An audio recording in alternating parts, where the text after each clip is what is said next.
Eu chamo ao palco para falar sobre a importância dos padrões educacionais, o contexto da tradução do livro Aula Nota 10, Ilona Betskerhazy, diretora de qualidade da educação da Fundação Lehman.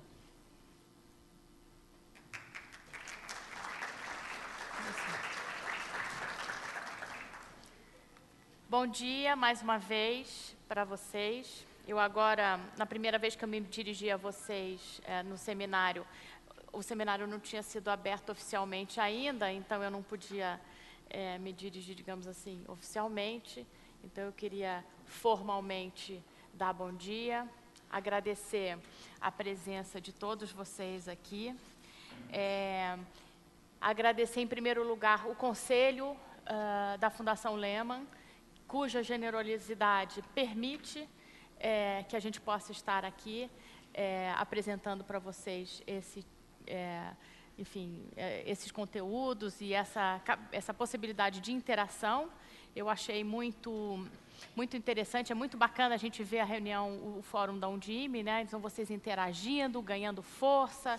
E a razão da gente ter decidido fazer esse investimento com os secretários presencialmente durante 3 dias é para isso também. Quer dizer, a gente trocar conteúdos, trocar ideias e vocês ganharem força entre vocês.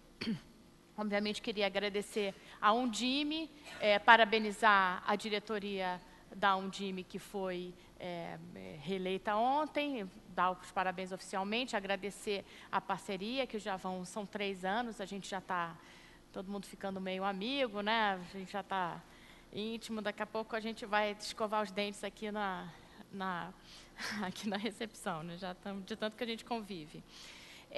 A equipe da Fundação Lehman e da Samurai e do hotel, né, cuja competência resulta aqui em os palestras começarem na hora, a comida está gostosa, a temperatura do auditório está ideal, o som, o pessoal da Subway, então todo mundo trabalhou duro para a gente chegar até aqui.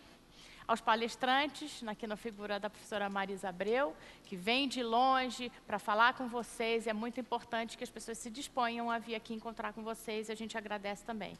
E mais uma vez agradecer vocês, muita gente veio de longe.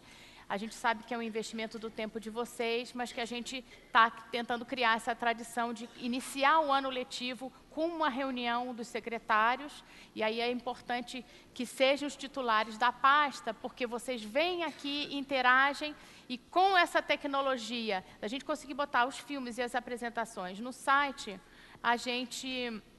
vocês podem dividir com as suas equipes. Então, aquela ansiedade, mas é a minha coordenadora pedagógica, mas é o meu professor que não viu. Agora, vocês podem, com maior tranquilidade, passar para as suas equipes tudo que foi dito aqui, e aí eu acho que o nosso investimento fica ainda mais multiplicado. Eu queria mostrar para vocês uma notícia que saiu no jornal Valor Econômico hoje, falando da parceria que foi anunciada aqui do governo do Estado com o governo federal. Acho que foi muito importante a palestra ontem de regime de colaboração. E eu sempre brinco que eu vou achar super legal quando o meu marido entender o que eu faço, né? Porque eu sumo de casa 3 dias e ele lê esse jornal aqui, né? Então, eu acho a educação chegar no jornal que os empresários leem dessa forma, aqui dando valor a um convênio que vai resultar, se tudo der certo, na melhoria da qualidade da educação no Estado, é uma coisa muito importante, gente. Eu vou falar um pouquinho sobre isso. A gente escreveu um relatório há 2 anos atrás sobre a educação no Brasil, onde eu fiz questão que o título do relatório fosse Saindo da Inércia, ponto de interrogação, e a resposta era não. De lá para cá, aconteceram várias coisas que eu vou mencionar aqui na minha palestra, que me fazem crer que a gente está, sim, saindo da inércia. Se Deus permitir, a gente vai conseguir melhorar a educação do Brasil, pelo menos no estado de São Paulo, né? Tem muitas divergências aqui, a gente está querendo unificar um pouco o discurso, unificar um pouco a energia de vocês para que a gente possa alcançar a excelência e a equidade no Brasil. Deixa eu botar isso para cá. Bom, eu queria retomar, então para a gente entender o que a gente veio fazer aqui, Por que a Fundação Lehman propôs, junto com a equipe com o comitê de conteúdo da Undime, essa agenda para vocês? Eu vou retomar um resumo. Eu sei que é conteúdo demais, mas o bom também da tecnologia é que a gente pode rever algumas coisas. Eu mesmo, em algumas palestras, falei, bom, vou ter que rever, porque foi muita coisa para eu poder entender o que foi dito. Então, a primeira palestra que foi sobre o PISA, o que a gente tem a aprender com o PISA? O PISA é uma prova que é feita por mais de 60 países, desde o ano 2000, e o Brasil decidiu participar desta prova desde a primeira. Lá na primeira, ninguém sabia o que era, não teve, na hora que saiu no jornal, enfim, foi uma certa pancadaria, porque o Brasil saiu, ficou nos 2 primeiros pisos no último lugar, né?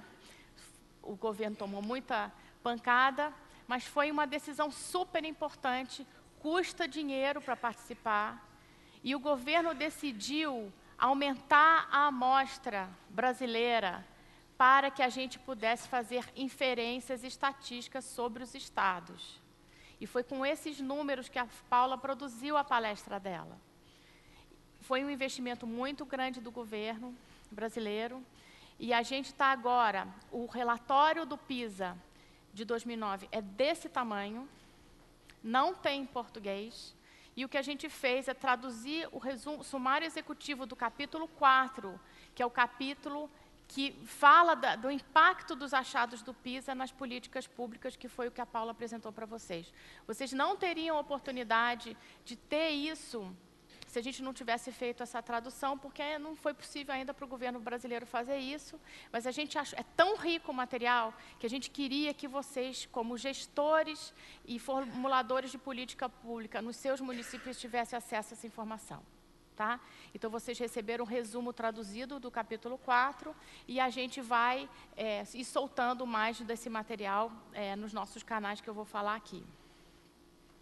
Depois, a palestra da Fundação Chile, mais do que mostrar um produto de uma fundação chilena aqui, né, que é uma fundação de extrema competência lá no Chile, é mostrar que é possível, através da estruturação da gestão, do planejamento cuidadoso e da estruturação de materiais conjuntos, é mostrar que é possível, sim, melhorar a gestão das escolas num país que tem a mesma renda per capita que a gente, que é vizinho nosso, que está fazendo um trabalho excepcional da educação.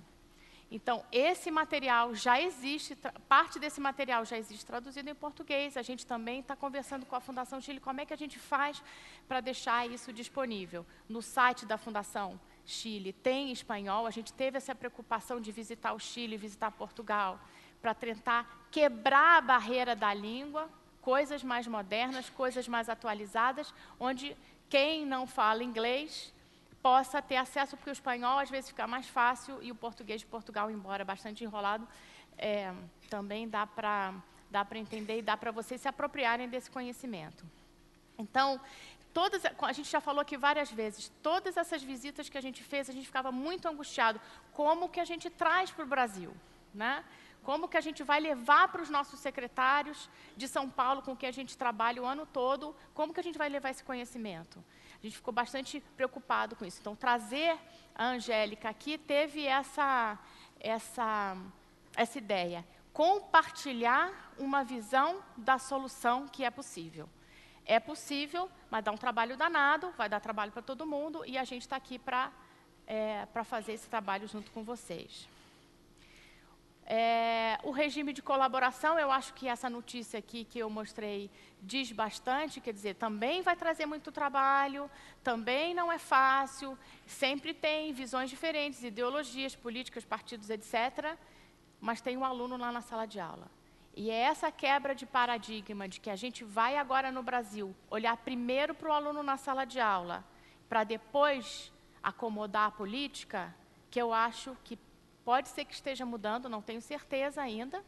O discurso tem sempre um gap entre o discurso e a ação, mas eu gostaria de ver isso acontecer. O aluno brasileiro virar o centro das atenções e a gente trouxe essa palestra aqui do regime de colaboração para a gente ver se, pelo menos, o discurso mudou um pouco, não é? Plano Nacional de Educação, é interessante ver que o fundamental do plano está na boca de todo mundo. Assim. Há 2 anos atrás, eu ficava muito nervosa de ver as pessoas... Não, mas o Brasil já investe muito em educação, 4% do PIB já é igual a países X, Y, Z, só que a gente esquece o seguinte, a composição da nossa população, que tem muitos jovens em idade escolar, nos faz com que a gente tenha que investir mais. Então, a gente tem que fazer uma comparação de gasto por aluno, e não do PIB, por exemplo, porque essa faixa etária, na vigência do PNE, vai perder 8 milhões de pessoas. Se a gente travar no PIB, a gente vai ter um problema, porque a gente vai precisar do dinheiro para os velhinhos, daqui a 20 anos, e não vai ter. Então, a gente tem que pensar o seguinte, tem sim que aumentar o gasto, mas o cálculo tem que ser o gasto por aluno, e parece que ficou claro aqui que as 2 coalizões que mais fazem movimento que estão mais se movimentando em relação ao Plano Nacional de Educação, concordam no ponto principal do plano, que precisa de mais dinheiro para a educação.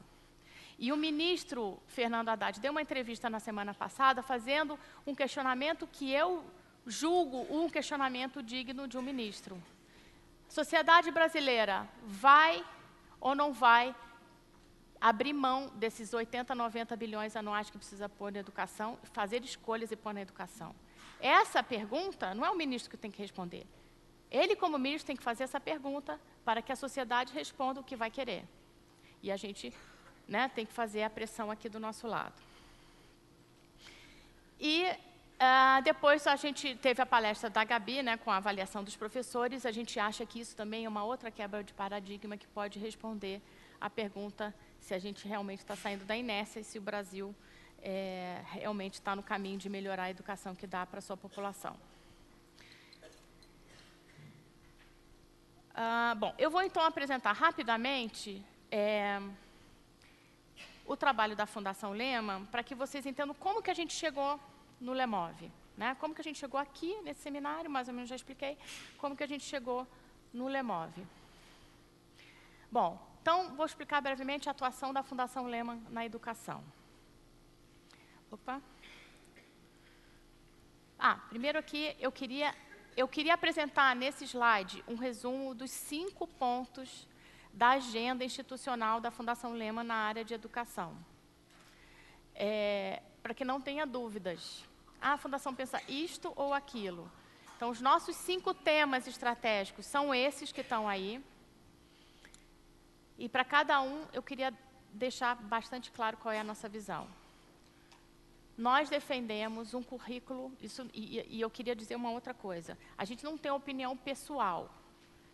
A gente estuda dados, a gente estuda evidências, a gente transmite para vocês um resumo das evidências, né? Claro que tem sempre aí alguma subjetividade no que a gente possa estar dizendo, mas é uma subjetividade mínima em relação às evidências que a gente tem pesquisado já há alguns anos. Então, não tem como o Brasil avançar.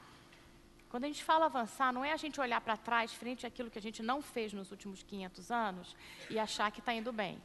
É olhar assim, como os países desenvolvidos estão fazendo para educar a sua população, porque nós somos a 7ª economia do mundo e não dá para a gente ficar se comportando como se ainda tivesse na Idade da Pedra, né? Então, essa mudança para que a gente seja um país desenvolvido socialmente tem a ver com um currículo ambicioso, sim, que vai dar trabalho, sim, que vai tirar a gente da zona de conforto, sim, mas que é importante, porque quando a gente escolhe qual é a idade que o aluno vai aprender a ler, o Chile escolheu 6, faz uma prova logo no início do 2º semestre. Quando o aluno não aprende a ler, tem um sistema montado que acende um monte de farol, que toca um monte de sirene no sistema, fala, gente, aluno não aprendeu a ler, aluno não aprendeu a ler, e a gente vai socorrer. Então, se a gente não fala, olha, o currículo é esse aqui, E ele é ambicioso, sim. Ele vai tirar a gente do que a gente já sabe fazer, e a gente vai aprender coisas novas para poder fazer esse currículo funcionar. Aí, sem isso, sem essa movimentação, a gente não vai se desenvolver como país.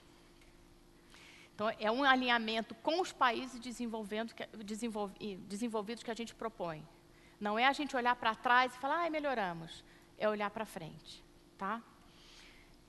Outra coisa, as avaliações competentes, feitas em diferentes níveis, para que a gente possa monitorar a sala de aula e melhorar a qualidade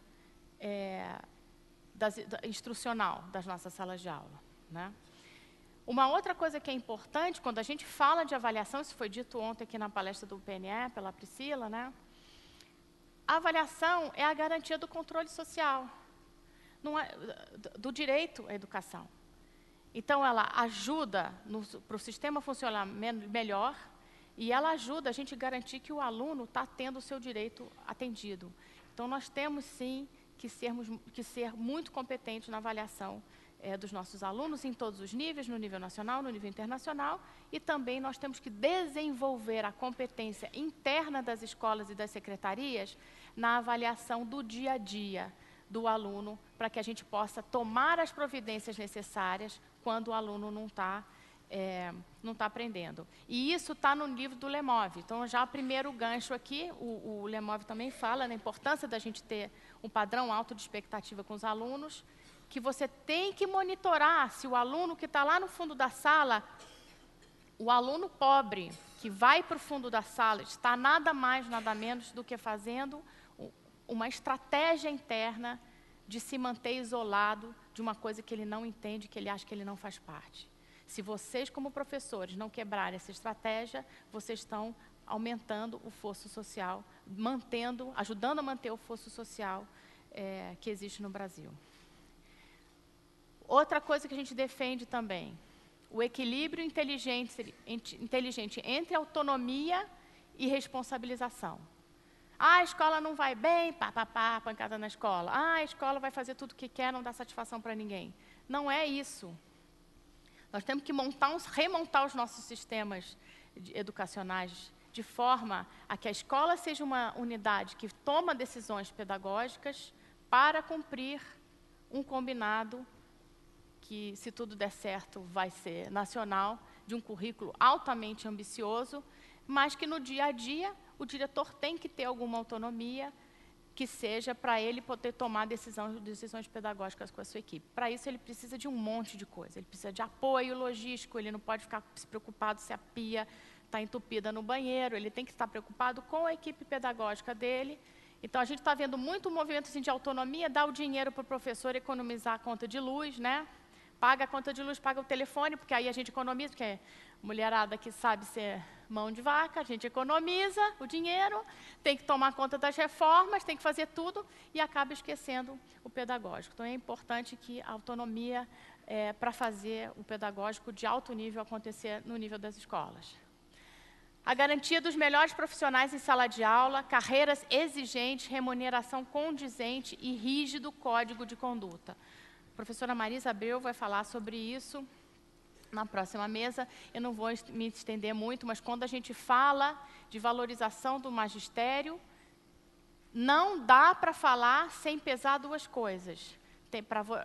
Para valorizar o profissional, a carreira tem que ser muito mais exigente do que é hoje, e, obviamente, que a remuneração tem que ser condizente. Não se pode falar de uma coisa sem a outra. Aperta aqui, mas paga a mesma coisa. Paga mais e não aperta aqui. As duas coisas têm que vir em conjunto. E a gente propõe também, porque eu vou mostrar aqui 2 filmes que opõem 2 tipos de sala de aula, e a gente viu isso nas visitas que a gente fez. O magistério tem que ter um código de ética e de conduta. Tem que ter. Quando a gente viu, por exemplo, no Canadá, que a gente foi ver a ementa do curso de formação de professores da Universidade de Toronto, começa dizendo o que pode, o que não pode um professor fazer. Não é o código todo na frente, mas já dizendo, olha, para ser professor, pensa bem se você quer ser professor. Isso aqui não é brincadeira. Não é para aquele que é o último da sala e que não estudou muito e aí vai ser professor por falta de profissão. Isso é valorização do magistério. Na Austrália, para você visitar uma escola, você tem que tirar uma ficha na polícia, tá? Você tem que fazer você tem que botar sua digital e passar. Você tem que ter ficha limpa, imagina, né? Aqui a gente vota em ficha suja para senador, entendeu? E é lá, para você entrar numa escola, você tem que ter ficha limpa. Então, isso é pôr o aluno como centro, isso é valorizar o magistério. Então, quando a gente fala que a gente queria trazer a visão do que compartilhar essa visão do que é um sistema educacional de alto nível, é esse tipo de detalhe, né, que a gente nem imagina. E, por último, o investimento. Foi o que eu falei aqui. Sem mais dinheiro no sistema não dá, é impossível, gente. A gente gasta menos. Os gráficos de gasto, de comparação de gasto por aluno internacional, qualquer um que a gente olhe, o Brasil é sempre o último na fila. E tem um pior, que é a distorção. A gente gasta muito mais do que qualquer país no ensino superior. Então, essa proporção está caindo, o que significa que a gente está se aproximando um pouco mais da justiça social nesse tipo de gasto, mas a gente subsidia a classe média no ensino superior e a gente abandona o pobre na educação básica. Temos que pensar um pouco sobre isso, porque o cobertor é curto e as decisões de prioridade para a educação básica têm que ser tomadas. Bom, aí... Então, a gente faz 3 coisas. Que são grandes, a gente dividiu em 3 áreas assim, para facilitar. A gente tem um programa enorme de bolsas internacionais, bastante grande, pouco conhecido ainda, mas que está ficando mais conhecido aqui com o nosso diretor-geral, que está fazendo um trabalho junto com a Camila, de promover as bolsas internacionais que a gente dá. Algumas delas já são para a área de educação, para que a gente tente formar uma nova geração de pensadores e pesquisadores de educação no Brasil que vão ajudar a gente nesses desafios. Alguns de vocês aqui conhecem a segunda bolinha aqui, são os cursos para gestores escolares aqui no Brasil, eu vou mostrar no próximo slide, e os estudos de disseminação de políticas públicas efetivas, que são essas pesquisas que a gente vem fazendo para entender quais são as melhores soluções para o Brasil. A gente tem, como o país é muito grande, né? Se a gente só morasse em São Paulo, se São Paulo fosse um país, já era grande, já é maior do que a maioria dos países do mundo. Então, a gente se beneficia muito das atividades online. Então, a gente gostaria de, mais uma vez, falar aqui a gente tem cursos online. Essa semana, a gente fez uma chamada, de novo, para os candidatos ao GSE que estavam na fila. Tivemos 164 escolas, candidatos para as 100 vagas que a gente tinha.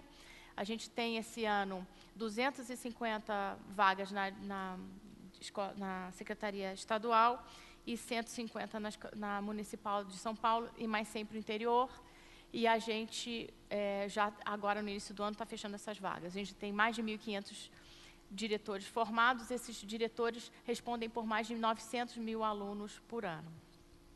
E as nossas avaliações de impacto mostram que tem um impacto, sim, na equipe. Está aqui a Ângela, a Malu e a Vera, que são as coordenadoras dessa equipe, que fazem esse trabalho com muita competência, e elas mostram que tem impacto na dinâmica da direção, da condução pedagógica da escola, e algum impacto no aluno também. Então, a gente está, inclusive, reformulando esse programa, mas é um programa bastante efetivo. Temos aqui com o professor Mano, de São José, uma turma do Líder de Gestão Escolar, que é o novo conteúdo que a gente está testando em São José dos Campos. E a gente tem o nosso portal e o blog. Então, quando a gente se depara com um assunto novo, com uma polêmica que sai na imprensa, etc., a gente faz um estudo, a gente a gente pensa no assunto e posta no nosso blog. E quando o assunto é muito importante, quando a gente acha que é uma coisa muito importante, a gente joga no nosso mailing e aí os senhores recebem nos e-mails de vocês. Então, o blog também é uma ferramenta importante para a gente conversar com vocês.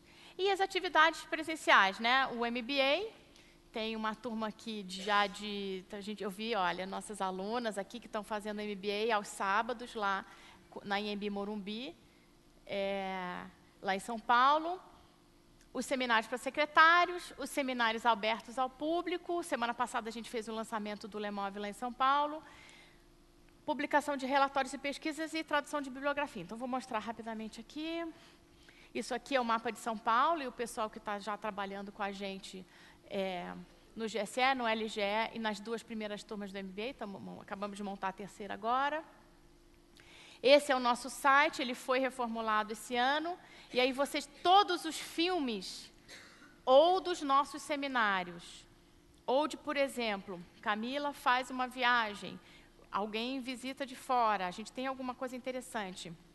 Os palestrantes daqui, além das palestras, a gente faz entrevistas e a gente posta aqui para vocês poderem ver, para vocês indicarem para os seus professores, seu corpo pedagógico das suas secretarias. Então, está aqui à disposição de vocês, além de uma série de conteúdos, que é isso que a gente está fazendo, trazendo conteúdo para vocês pela internet. Esse é o nosso blog, Ideias em Educação. Esse blog reflete a nossa coluna da CBN também, às segunda-feiras, na hora do almoço. A gente fala sobre um tema, depois posta aqui. Então, o que a gente produz no dia a dia, durante a semana, vem para o blog, porque é uma ferramenta mais fácil da gente atualizar. Vocês, nosso seminário, vocês vão ganhar, como já é a tradição do nosso seminário. Vamos fazer. Cadê o Aldo? A gente vai distribuir para vocês a fotografia, tá? Então, o relatório que eu falei para vocês, saindo da inércia, nós estamos produzindo um sobre os estados. A gente produziu esse aqui.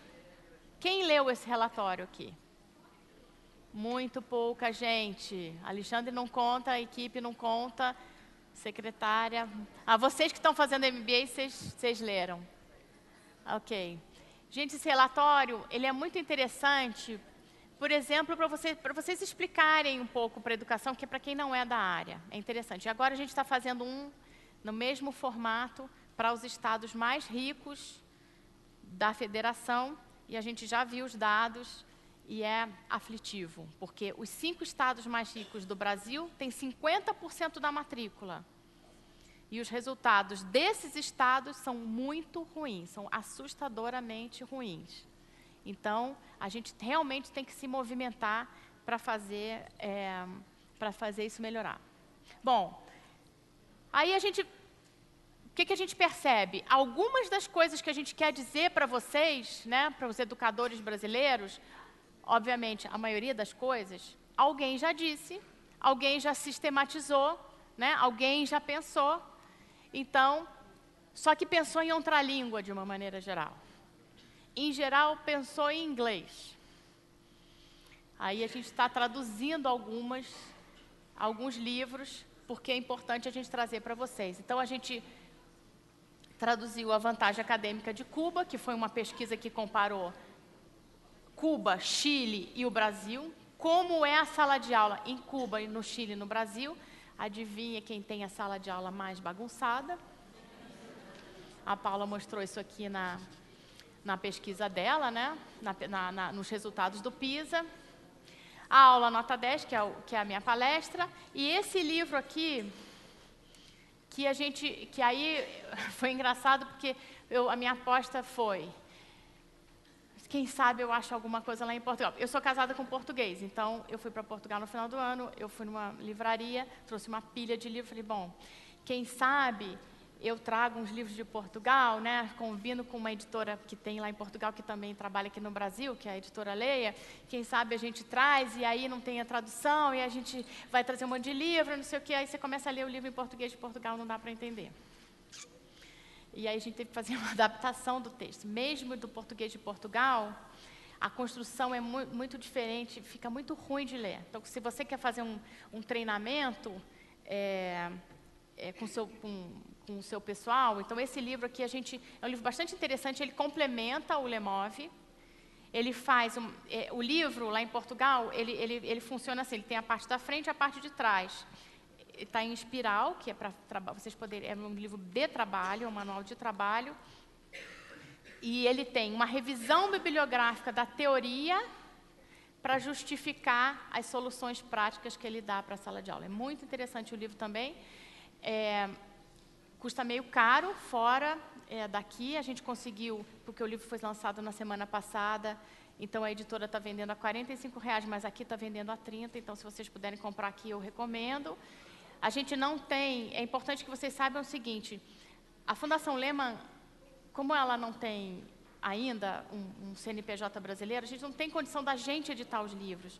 Então, a gente tem que contar com editoras, e aí a editora coloca o seu preço. A gente não tem, o preço de venda vai todo para a editora. Às vezes, a gente consegue fazer uma tiragem nossa, como no caso da aula nota 10, que a gente pode distribuir de graça para vocês, mas não dá para fazer isso para tudo que a gente gostaria de trazer para o Brasil. Então, temos um probleminha aí. Bom, então vamos agora começar a parte interativa da nossa palestra de hoje de manhã, né? Eu queria que a Paula anotasse as respostas que a gente vai pegar com vocês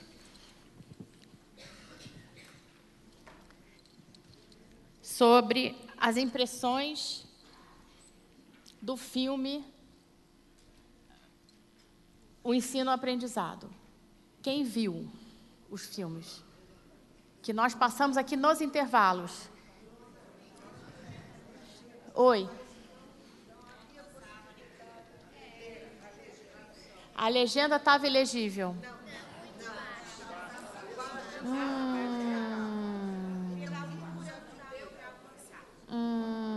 Temos um problema. Ai, ai, ai. Bom, quem conseguiu entender um pouco do filme? Entendeu? Vamos lá, Dirce. O que? Chamado oral. Vamos lá. Técnica do Lemov. Como é que chama o cold call? Bom, tem a técnica que você tem que chegar pelo aluno e pá! Dirce, o que você acha que o filme contribuiu para o seu pensamento sobre a sala de aula? Primeiro que eu já saí daqui cheia de ideia de chegar na minha escola, passar aquela experiência do aprendizado sem significação, para ver se eles conseguem passar os números dos RGs, e depois apagar, como vocês fizeram, é rapidinho a imagem que aparece, e depois eu passar realmente a dica daquilo dentro do contexto, para que seja melhor identificado e ver como é que eles se sairiam, entendeu? Porque realmente eu tenho esse problema lá na minha rede. O ensino muito bobo, muito descontextualizado, entendeu? Por aí. O ensino que não faz cair a ficha, né? Quem mais viu o filme e quer dar uma contribuição? O que o filme traz para a gente aqui? Professora... Lembra que a gente tem que saber o nome do nosso aluno? Professora Ivone. Que o gestor também tem que ficar com o seu olhar para a sala de aula, ver o que está acontecendo lá. Porque ficou claro a diferença. Que a diferença na aprendizagem é o professor. Muito bem.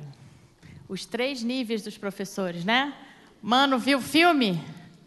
Passa. Não vi, estou frustradíssimo. Fiquei envolvido com o processo tão de e não vi no primeiro dia. Estou frustradíssimo. Mano, nota 0 na chamada oral. Quem mais viu? Gente, que horror. Professora Elaine.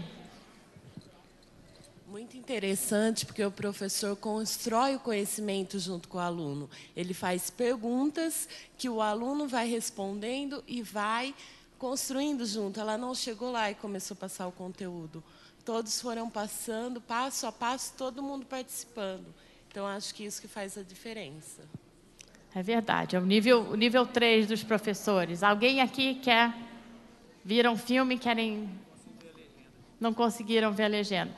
Bom, a gente vai passar para vocês o endereço do filme. Quem quer falar aqui? Lá vou eu. Deixa eu ver como é que eu chego lá.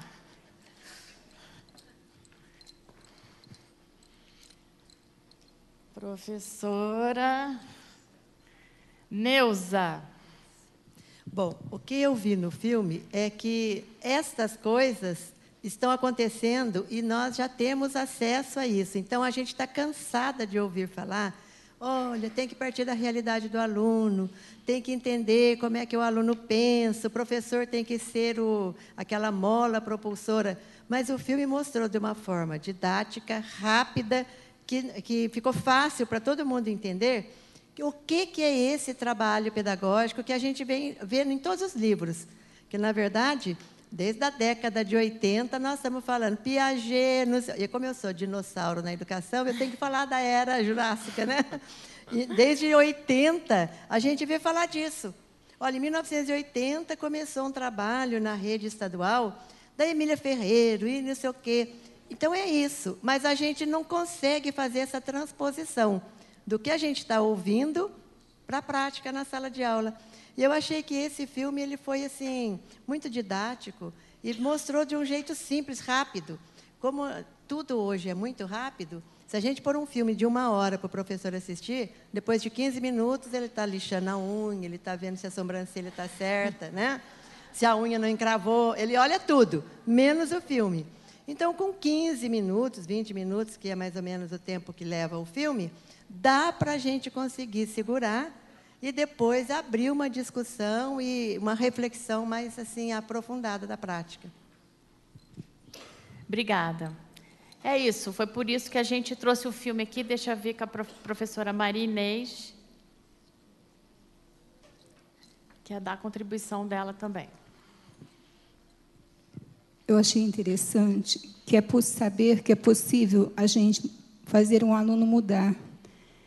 Daquele aluno que é omisso, que é despreparado, que não está desinteressado, fazê-lo chegar até o conhecimento, até a vontade de aprender, que é possível isso, e que muitas vezes nós descaracterizamos essa necessidade e alijamos o aluno. No entanto, nós precisamos acordar para isso, porque isso ficou muito claro. Esse filme é muito interessante mesmo. Quando eu vi a primeira vez, assim, foi no ambiente escolar também, no ambiente acadêmico, todo mundo ficou se sentindo mal, porque aí a gente sentiu aquela... Pode desligar aqui. A gente ficou realmente se sentindo mal, né?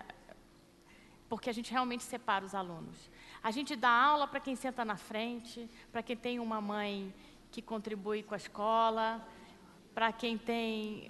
Eu canso de visitar a escola e ver lá no fundo os alunos que não aprendem, não estão engajados e o professor não vai nem até o meio da sala.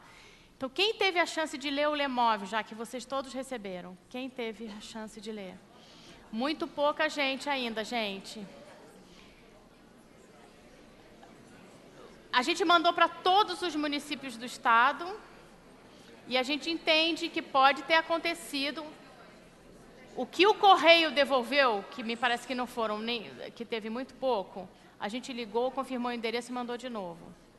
Infelizmente, a gente não tem como mandar um outro exemplar para quem não recebeu, mas chequem com as pessoas que abrem a correspondência nas suas secretarias, porque o livro chegou. Bom, então vamos lá. O que a gente viu no filme? O filme está no YouTube.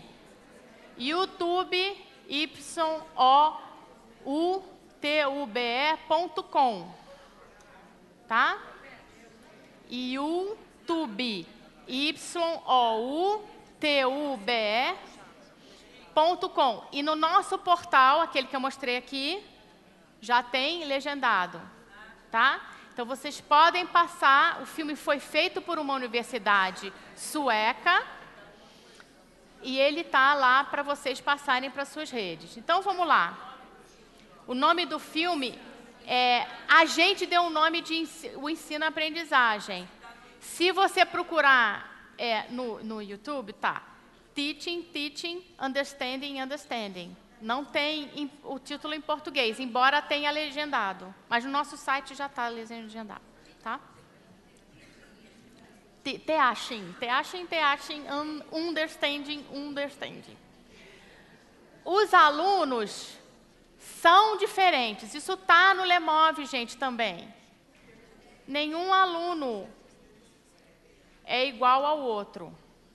E se a gente não levar isso em consideração na sala de aula, a gente vai ensinar para aquele aluno bonzinho, mais fácil, da família privilegiada, e vai deixar o aluno que está perdido, que é o Robert, né? O nome dele é Robert, né, no filme. O Robert e a Susan. O Robert é o cara que você quer ser chapeiro, gente. O horizonte dele é ser chapeiro. Aí você fala, equação do segundo grau. Ó, pessoal, silêncio na aula, tá? Aqui. O Robert quer ser chapeiro. Ele só quer um emprego decente. Você traz a aula de equação de segundo grau para ele, ele boia. Ou a gente faz aulas com significado. Vou passar aqui um filme de aula de matemática, para vocês entenderem a diferença, como é que faz. Para ele sentir o significado da importância daquele conhecimento, ou o apartheid social está na mão de vocês. Começa aí, tá? E o perfil dos alunos mudou. Lembra que está lá no site, mostra os aluninhos? Então, você tinha assim, antigamente quem ia para a universidade era só um pouquinho de aluno que eram os filhos da elite. Quando você abre a base, o filho do trabalhador também vai, só que ele carrega um outro tipo de história. Se a gente não se preparar para ensinar para todo mundo, a gente vai ter um problema, né? Que a gente já tem. Então, essa cultura que é conveniente para a gente, né? Está tudo muito difícil, eu não tenho material, não tenho investimento, o aluno é difícil, o que eu faço? A minha vida vai ficar bem mais fácil se eu falar, olha, aquele pessoal ali, ó, Ângela, Malu e Vera, vocês não vão chegar, tá? Então é o seguinte, é só a Paula, o João e a Lúcia aqui, tá? Eu vou ensinar para vocês são gente boa, vocês que estão aqui comigo. Mas a Vera, quando a gente puser o nome e conhecer os alunos e souber a história deles, fica mais difícil a gente fazer essas escolhas, tá? Então, vamos pensar nisso. Eles têm nome e endereço. Outra coisa, que no nível 2, vou falar aqui rapidamente, o filme ele classifica os professores em 3 níveis. O professor que aprende a separar o bom aluno do mau aluno, o professor que faz um montão de coisa na sala, ele é popular, né, mas ele não ensina, né, que eu vou mostrar um filme aqui sobre isso também. E o terceiro nível, que é o professor que estrutura uma aula desafiante, mas que vai chegar para todo mundo. Então, quando ele estrutura, ele fala, hoje eu vou ensinar isso aqui, no final da aula eu vou ver se vocês aprenderam.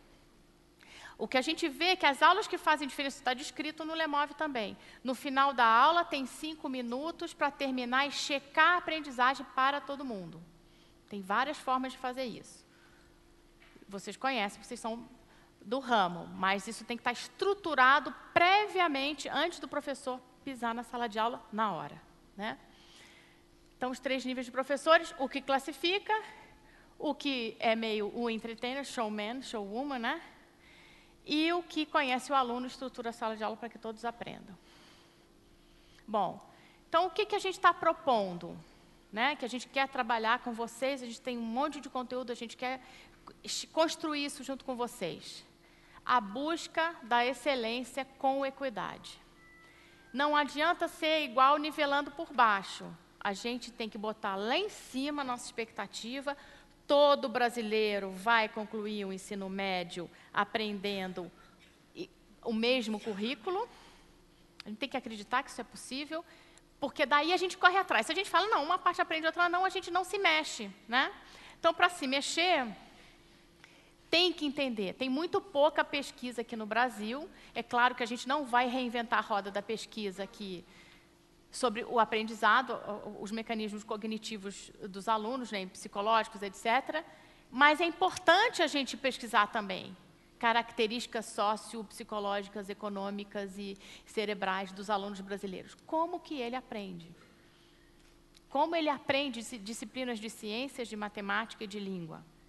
Como ele aprende a se posicionar numa sala de aula? Então, a gente tem que trabalhar muito aqui para entender isso aqui. Como a gente desenha, né, aulas interessantes com significado para que a gente tenha oportunidades iguais de aprendizado para todo mundo. Eu tive a oportunidade, quando a gente fez essa visita que a gente fez na Universidade de Stanford, que fica na Califórnia, todo dia a gente ia visitar a escola e as escolas eram para alunos pobres, a maioria delas.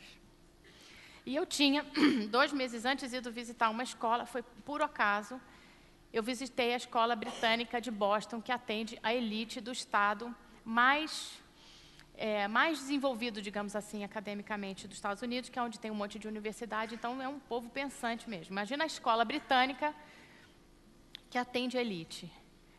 Foi maravilhoso ver a mesma aula que eu vi lá na escola que atende as pessoas mais ricas do estado mais desenvolvido dos Estados Unidos e ver os alunos pobres da Califórnia tendo a mesma aula. É isso, é a mesma aula.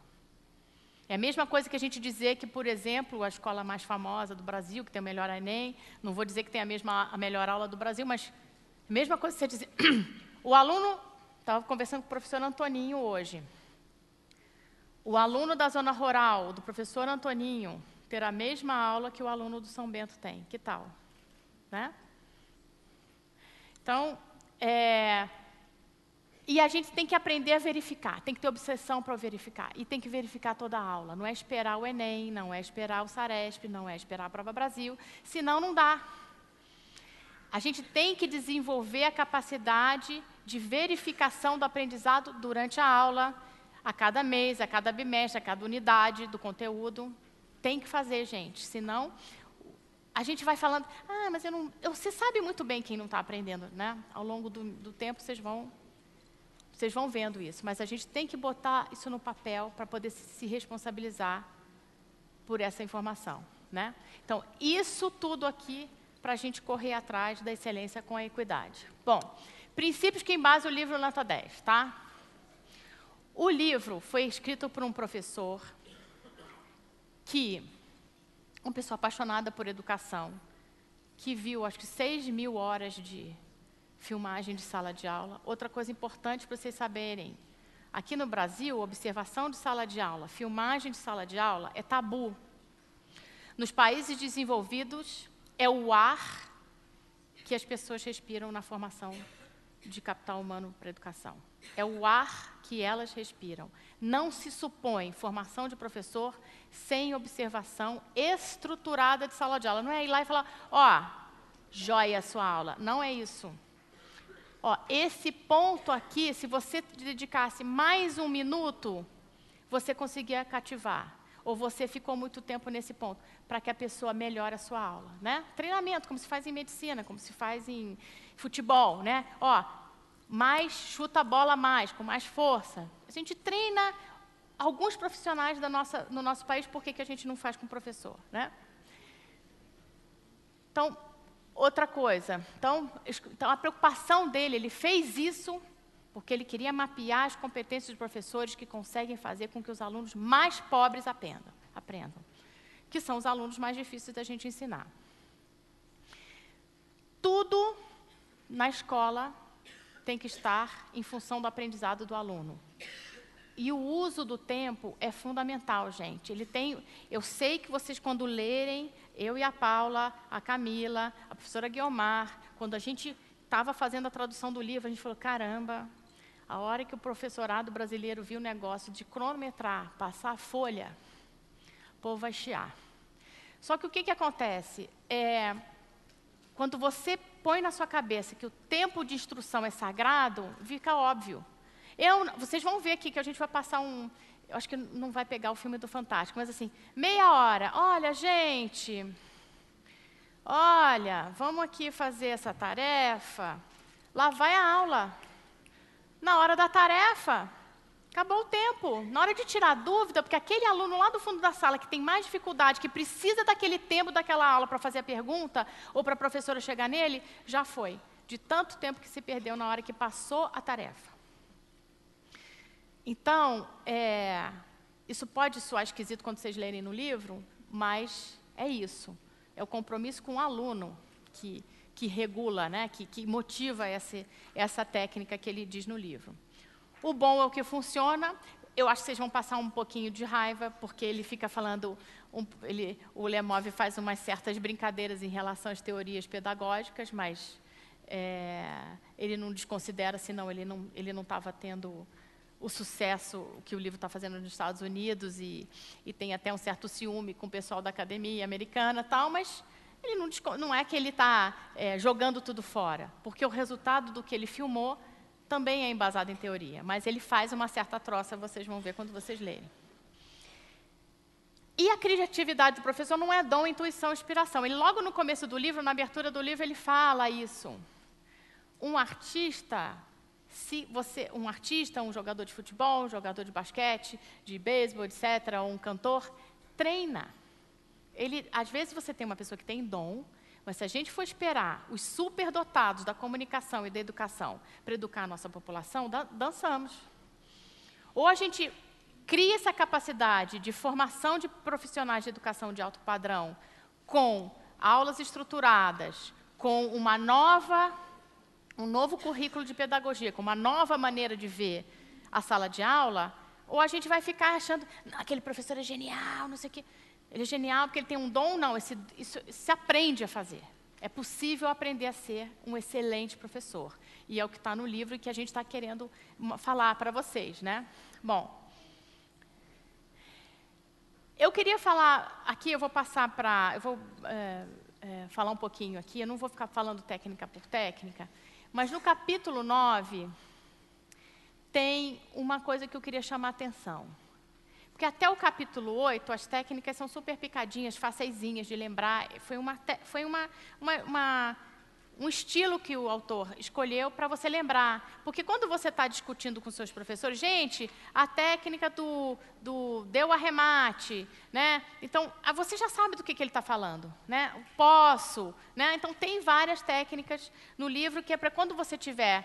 eu uso essa, eu uso aquela. Quando você estiver trocando com a sua equipe, as técnicas têm um nome já que é para colar. Então, a gente tomou muito cuidado quando a gente traduziu o título, porque a gente queria coisas que colassem na memória de vocês e dos seus professores. Mas os capítulos finais são um pouco mais complexos. E esse aqui chama a atenção de técnicas para fazer perguntas e responder aos alunos. Porque... se a gente fosse resumir, eu já falei isso aqui, se a gente fosse resumir a capacidade de ensinar a uma única coisa mais simples de tudo, que de vez em quando é bom a gente fazer isso, né?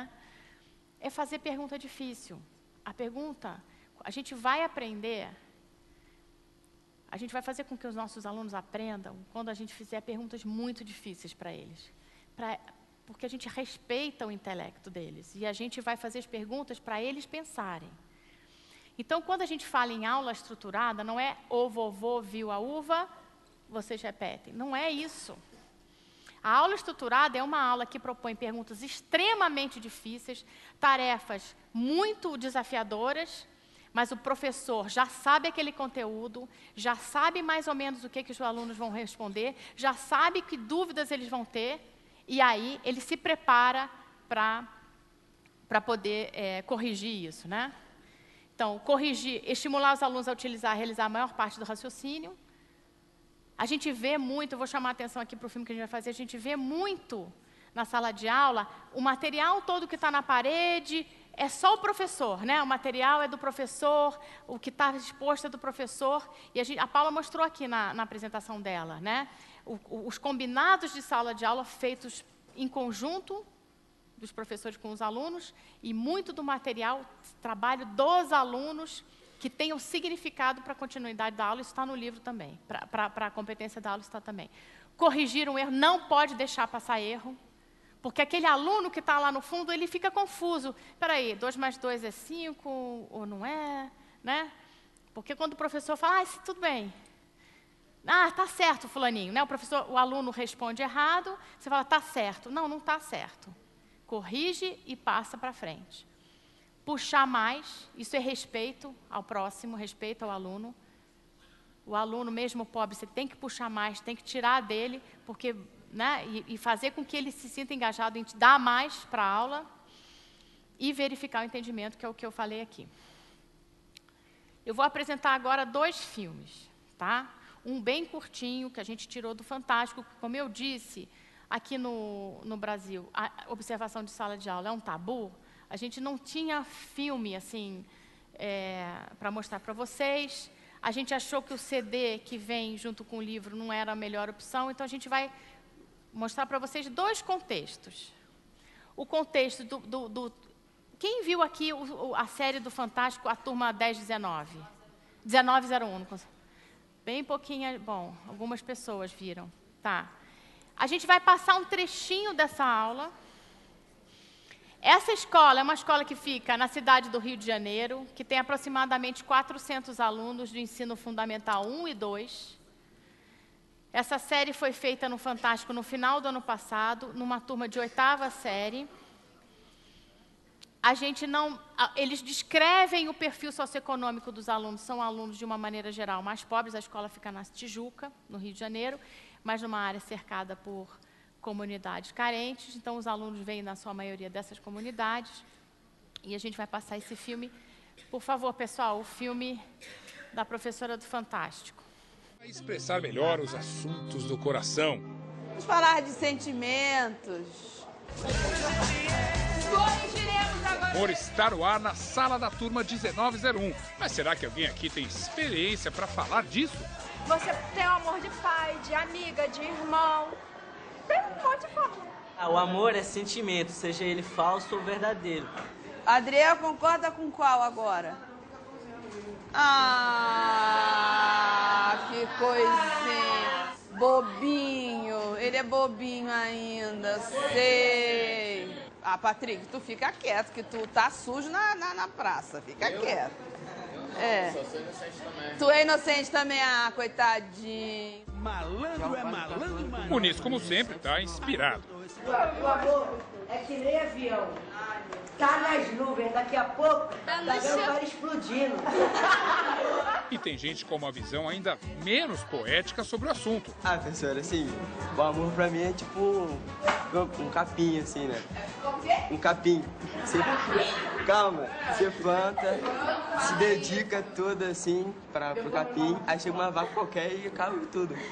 Quem foi que te maltratou desse jeito? Foi tu, Roberta? Não! É por isso que o garoto tem, coitado. Fala assim, traumatizado. É por isso que o garoto tá traumatizado, Roberta. Vamos lá, vamos fazer o jogo. Não, vou primeiro... Tá aqui? Tá, som? Então, agora, eu queria que vocês comentassem essa aula. Vou pular você, que você não assistiu o filme. Não. Tá com 0 já. Professora Sônia. Professora Sônia, leu o livro? Não vou deixar pular. Professora Sônia, a sua opinião. Como? O que a senhora achou da aula? Não, passa para ela. Não vou deixar. Não deixo nenhum aluno meu para trás. Pode falar, professora Sônia, a sua opinião. Ai, não consigo. Não, fala para Elsa. Gostou? Gostei. Gostou da aula? Queria o seu filho assistindo essa aula? Não. Quem quer falar aqui? Professora Andréia. Eu acho que, na verdade, ela quis até fazer uma aula diferente, que os alunos... Ela achou que dessa maneira os alunos iam se soltar, iam comentar sobre o tema que ela estava pedindo, mas, na verdade, ficou assim... Eu acho que ela esculachou, na verdade, com a aula, né? Os alunos ali estavam levando na brincadeira e... acho que ela não cedeu ao respeito, na verdade. Obrigada.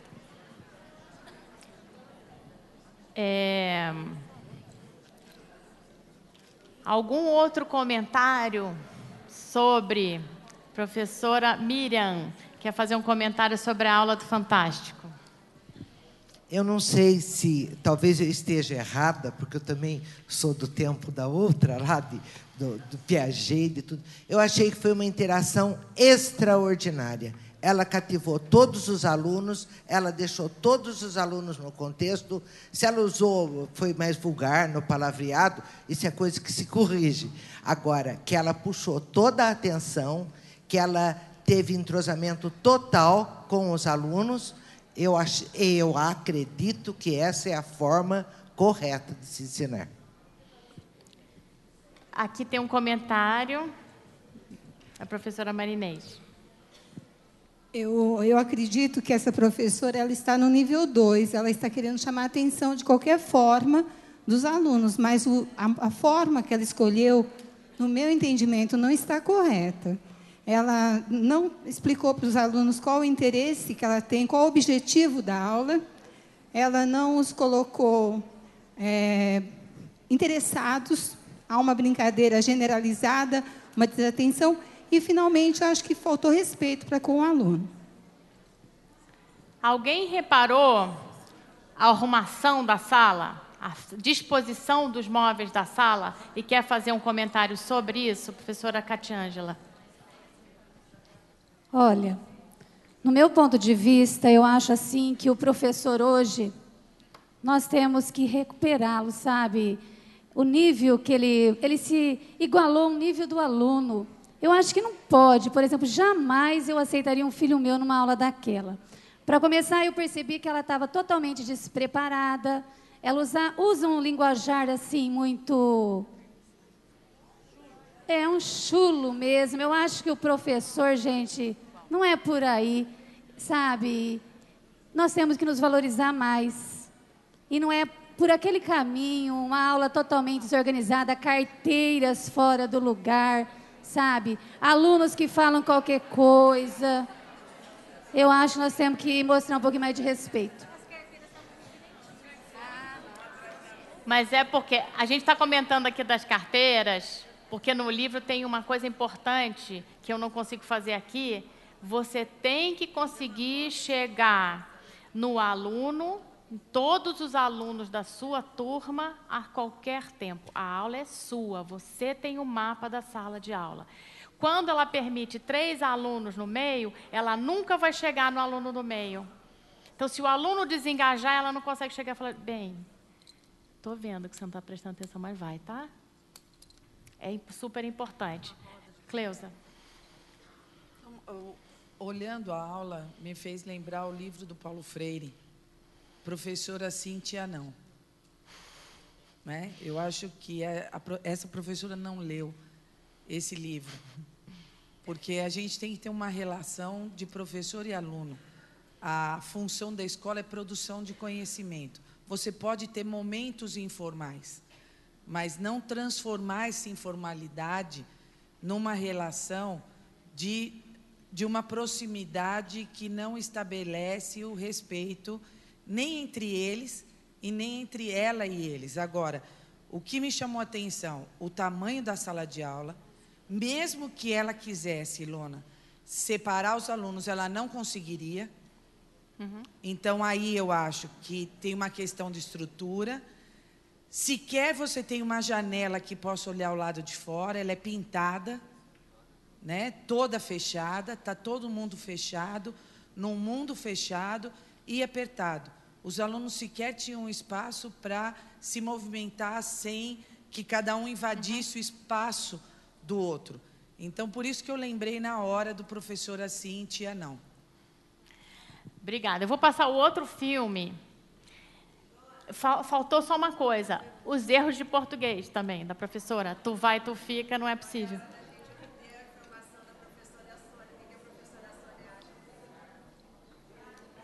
Qual professora? Desculpa, professora. Peraí. Peraí, não entendi. Peraí, não entendi aqui. A professora Sônia... Ah, a professora Sônia que falou do filho? Exatamente, que não quis responder. Cadê ela? Peraí. Ela que não quis responder. Muito obrigada. Professora Sônia, a senhora vai ter que falar. Seus colegas querem a sua opinião. Vamos lá, professora Sônia, você pode. Não posso. Fala! Gostou da aula? O que você falou para seus colegas? Compartilha com a gente. É isso que está acontecendo na sala de aula hoje. Que a conversa é assim, professor e aluno se tratam dessa maneira. E a gente vai tentar mudar isso? Só para terminar aqui, tá? Por favor. Na minha opinião, ela é o retrato da confusão que o conceito de construtivismo trouxe para a nossa cultura escolar hoje. Que isso, na minha opinião, existe uma confusão muito grande, né, que o construtivismo ficou banalizado, ficou como tudo pode, a partir até do professor. Então, agora vamos ver uma outra realidade. Gente, vamos terminar? Vamos terminar. Vou passar porque eu já estou ficando sem tempo. Vamos passar o segundo filme. Deixa eu mostrar uma coisa. O segundo filme... Atenção aqui, pessoal, comigo. O segundo filme... Vou fazer uma explicação. Nós estamos coletando imagens positivas, competentes de salas de aulas brasileiras. Não deu tempo ainda de trazer para vocês. Então, na mensagem, eu não quero que fique a mensagem de que a gente não acredita... Meu tempo acabou. Que a gente não acredita no professor brasileiro. É o que eu tenho hoje para trazer para vocês. Mas a gente já está coletando imagens positivas e competentes porque elas existem, tá? Só que não deu tempo. Sim, senhora. Olha, a gente vai mandando, vamos fazer que nem o Lemov. Vocês vão mandando os filmes, a gente depois vai fazer o nosso CD lemoviano. Vamos lá, o segundo filme rápido, que eu estou sem tempo já.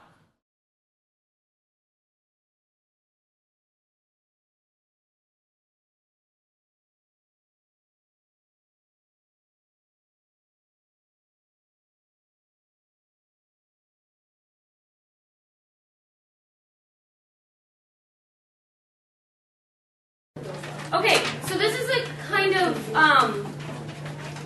an application of the distance formula that we've been working with. And what's going to happen is, I shouldn't talk to the board. What's going to happen is, we're going to break this down. Your literacy objective this week has been to break down word problems.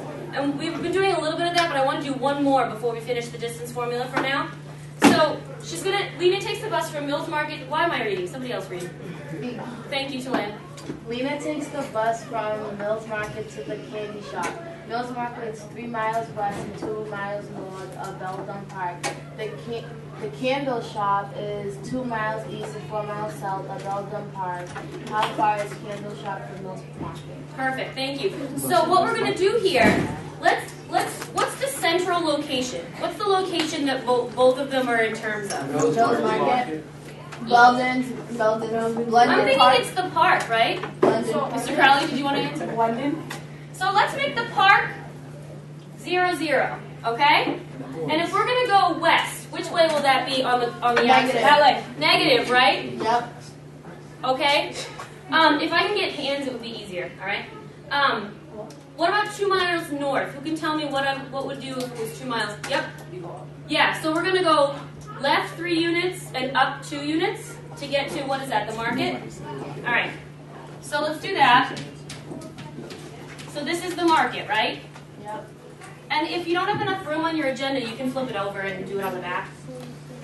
So, who can tell me what you think the coordinates would be for the candle shop? Go ahead, Laura. Hold on, I need the line. Oh, okay. Do you want to come up here and make them? Isn't that the graph? Yeah, but I forgot to bring up my dry erase board today. My marker, I mean. So she's going to make lines. That's easier. Okay, so she put 2. Good. Do you want to label that the candle shop or CS or something? Good. Thank you. Awesome. So she did 2 miles east and 4 miles south. So she went to the right and down on the axis. So what would the coordinates be? How would I write the coordinates? X, Y, so it'd be 2. Good, Jessica. Good. So that's the candle shop, right? Yep. And what would the market be? You want me to? Yes, go ahead. Sorry, Jessica. X, Y, 3, 2? No, negative 3, 2. Good. Negative 3, 2. So now we have 2 points. So from all that mess of words, we got 2 points, right? And on the MCAS, they do this a lot too. They make it wordy, and it's your job to break it down. So that's why we're going to practice this. So what do I do now? How far is the candle shop from Mills Market? What do you think? Jessica? You do the distance formula, right? Yeah, we're going to do the distance formula, right? We've been doing that. So what do I do with these points? X, Y. Wait, hands, Jock? Yeah. So this would be X1, Y1, X2, Y2. And some of you use the 4 steps. Actually, there's 5. What's up? Oh, no. Oh, give me a second, okay? Some of you use the 5 steps that we worked on. Remember those? Yep. Subtract and square, add them, all that stuff. Some of you use the formula. So we can do it both ways if you want. Remember, who can read me the formula? Somebody new. Who can hear from? Me. Jonathan, thank you. X2 minus X1 parentheses squared. Good. Plus Y2 minus Y1 parentheses squared. Good. Awesome. So Edgar, what do you think we're going to do with the points? Well, you subtract X2 and X1. Good. So do you use the steps or do you use the formula when you do it?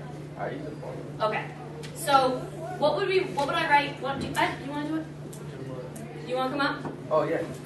Wait, this is probably a better piece of chocolate for Dusty. Oh, sure, it's cute. All right. So what numbers are you going to put in? Negative 3. Good. Minus. Good. 2. Good. Everyone following this? You know what numbers he's putting in and why? Watch him, because you're going to check his work. I put plus. Yes, but what little thing did you forget? Square. Oh, square. There you go. Good. Plus.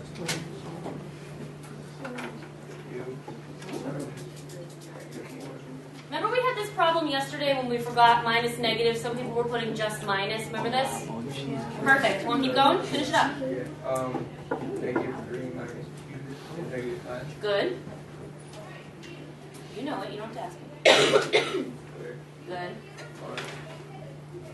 Change the add. Remember, minus negative changes to a plus. Good. 6. Good. Negative 5 squared 25. Isn't it negative? Good point. Remember we talked about that? A negative.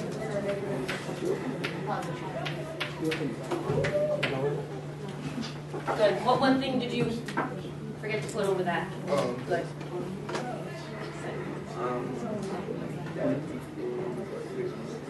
Good.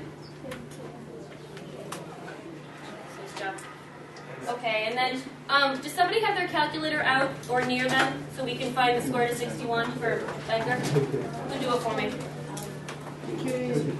If we don't have a calculator, we can estimate it, right? What do you think it's probably close to? What's the number? Square root of 61? Between 7 and 7. It could be like 8. Good. So it's 7.8? Good. Because it would be bigger than 7, right? But smaller than 8? Yep. Because 64 would be 8 squared? Yes. Good. So it's 7.8, one little teeny weeny thing. Units. Units? In the approximate. And you have to do the approximate squigglies, right? Here, take the eraser. Right there. You don't need to get yourself all chalky. God. Yeah.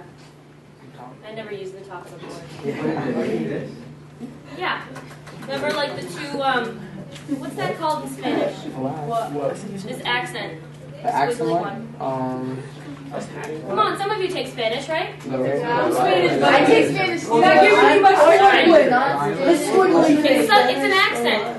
In Spanish, it goes over an N. It goes over like senor or something. Like the word senor. Is there a name for it? Yeah. I don't forget it. That would be. I know she's talking about. All right, never mind. Do you even take a language? That's something for another day, I guess. Okay, so don't forget the approximate because we found it. Hang on. Ready? All right. Units. Bom, gente, essa aula é muito rica. É uma aula muito rica. A gente está sem tempo de fazer um grande debate aqui. Mas eu vou chamar a atenção, então, para os pontos que eu queria que vocês observassem, que depois vocês podem fazer isso com as suas equipes. Primeiro, a escola... Eu vou falar um pouquinho aqui. É fundamental que vocês entendam o seguinte. Essa escola tem 4.261 alunos. Ela fica numa região muito pobre. O nível de pobreza dos alunos, 70% dos alunos recebem refeição gratuita, que lá nos Estados Unidos é uma maneira de medir o nível de pobreza. 73% dos alunos são representantes de minoria. É uma escola que tem uma diversidade de origem, escola de imigrantes, 40 idiomas diferentes. Ninguém de vocês tem isso nas escolas de vocês. 40 idiomas. Estão aprendendo inglês como segunda língua. Tá? E eles conseguiram, a gente está escrevendo um caso, a Camila foi visitar a escola, a gente está escrevendo para contar para vocês.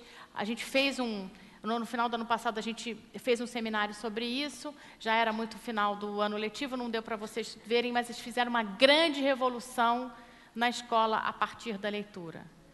Então, eu quero mostrar para vocês a diferença entre as duas escolas, que vocês veem, que vocês comentaram aqui. Então, o uso do tempo na escola do Fantástico, que o tempo é perdido em muita conversa sem sentido. A gente não sabe qual é o objetivo da aula. Então, eu pedi para parar o filme, aquela parte do quadro negro, o filme da segunda escola, com o objetivo da aula. A professora combinou com os seus alunos o objetivo da aula no início da aula. Eles já sabem o que eles têm que aprender aquele dia e vai chegar no final da aula, ela vai cobrar. A aula alinhada com o currículo formal, ela faz esse comentário. Gente, isso cai na prova, isso é pedido. O pessoal, essa matéria está lá no currículo, eles põem um monte de palavra para confundir o problema, vocês têm que aprender a separar e montar a equação do seu problema para poder fazer uma boa prova. Chama os alunos pelo nome, gente, isso é fundamental, isso é respeito. Então, quando a professora Cleusa fala da sala que não cabe todo mundo e a gente fala do aumento do investimento em educação, é isso também. Uma característica que a gente vê nas salas de aula americanas, mesmo nas escolas mais pobres, as salas são muito grandes. Então, o professor consegue circular na sala de aula. Não que todos circulem, mas dá, né? O relacionamento mutuamente respeitoso. A maioria das salas de aula que a gente visitou tem um combinado, que a Paula mostrou ontem, na apresentação dela, na segunda.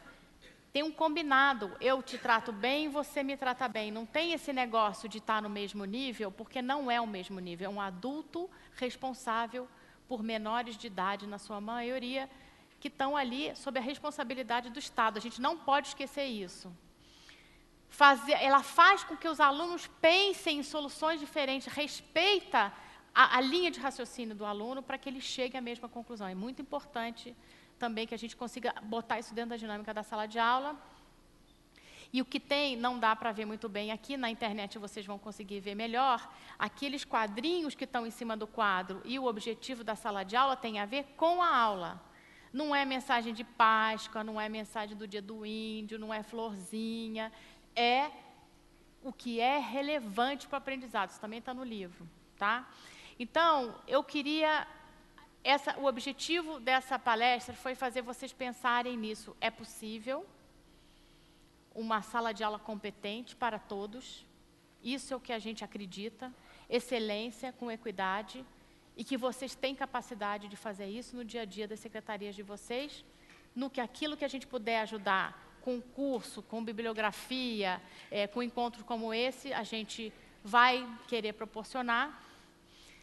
Mas uma parte a parte mais importante do trabalho é de vocês realmente, e aí a gente queria deixar aqui esse incômodo e esse desafio para vocês. A gente tem que trazer para o Brasil, para cada sala de aula brasileira, para cada aula, a preocupação mental, espiritual, da excelência com a equidade. Porque a gente está errando nos dois. A gente não tem equidade e a gente está muito longe da excelência. Então, agora vem discussão de currículo, de expectativa de aprendizagem, da prova do professor que foi falado aqui. Temos que levar lá para cima, porque aí a gente transforma o Brasil. Então, essa é a minha mensagem para vocês hoje. Eu agradeço, peço desculpa que não deu para fazer o grande debate, eu me perdi aqui um pouco com o tempo, mas, de qualquer maneira, eu acho que ficou a mensagem do incômodo para que a gente repense a nossa sala de aula. Obrigada e bom dia para vocês.